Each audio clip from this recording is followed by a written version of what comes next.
дар доираи чорабиниҳо бахшида ба 78-солагии ғалаба дар ҷанги бузурги ватанӣ дар мактаби байналмилалии контакти шаҳри Исфара бо иштироки консули генералии Федератсияи Россия дар шаҳри Хуҷанд Андрей Варламов, ходимони намоёни давлативу ҷамъиятии Гулафзо Савридинова ва Мирзо Шариф Исломиддинов, собиқадорони ҷангу меҳнат, устодону толибилмон, падару модарон ва меҳмонони сершумор маҳфили хотирмонӣ доир гардид. Нахуст меҳмонони чорабинӣ дар маросими ифтитоҳи осорхонаи мактабии шарафи ҷангӣ ва ҳарбӣ ватандӯстӣ ширкат намуданд. Сарвари муассиса Надежда Миленти бо баробари хайрамақдам гуфтани меҳмонон изҳори умедворӣ намуд, ки насли наврасу ҷавон низ минбаъд дар рӯҳияи ватандӯстиву ватандорӣ ба камол расида, дар ҳифзи марзу буми меҳани маҳбуб ва таъмини шукуфоии минбаъдаи он саҳмгузорӣ менамоянд.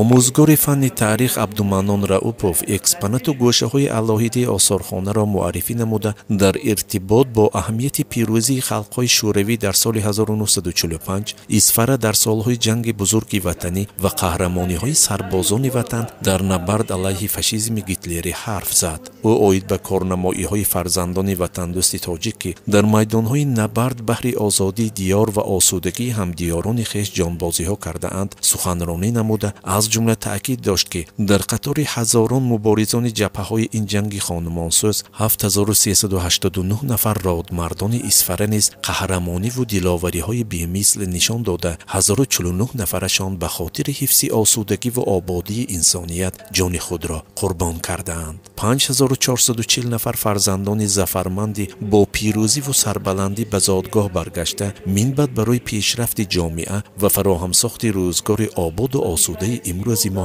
заҳмат кашидаанд.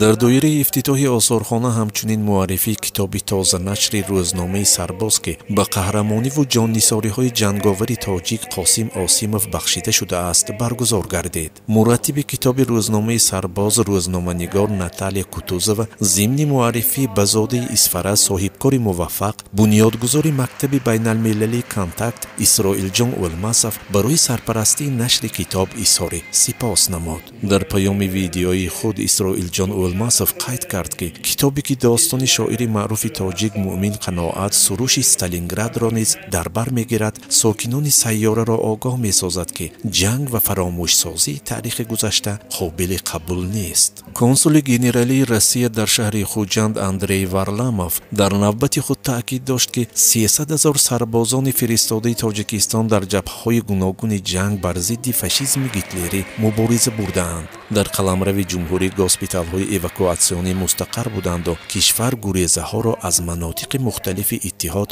бо оғӯши кушода истиқбол мегирифт, ки барои аксари онҳо Тоҷикистон хонаи дуюм гардид.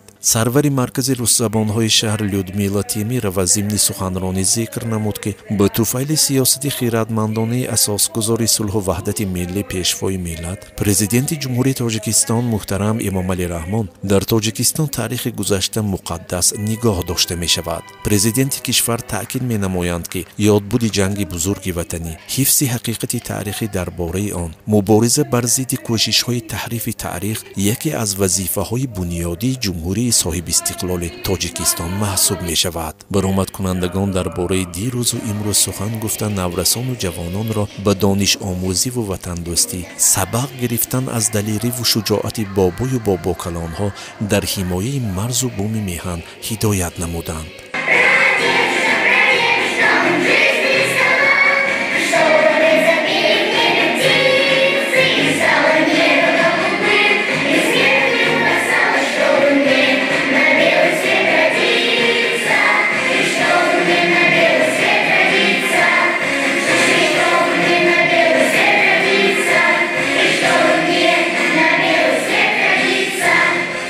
дар қисмати фарҳангии чорабинӣ суруду таронаҳои маъмулу машҳури давраҳои ҷанги бузурги ватанӣ ва васфкунандаи ватану мардуми матиниродаи сарзамин, шеъру таронаҳо дар васфи ҳомиёни ҷасури ватан аз ҷониби толибилмони муассиса пуртаъсир садо доданд.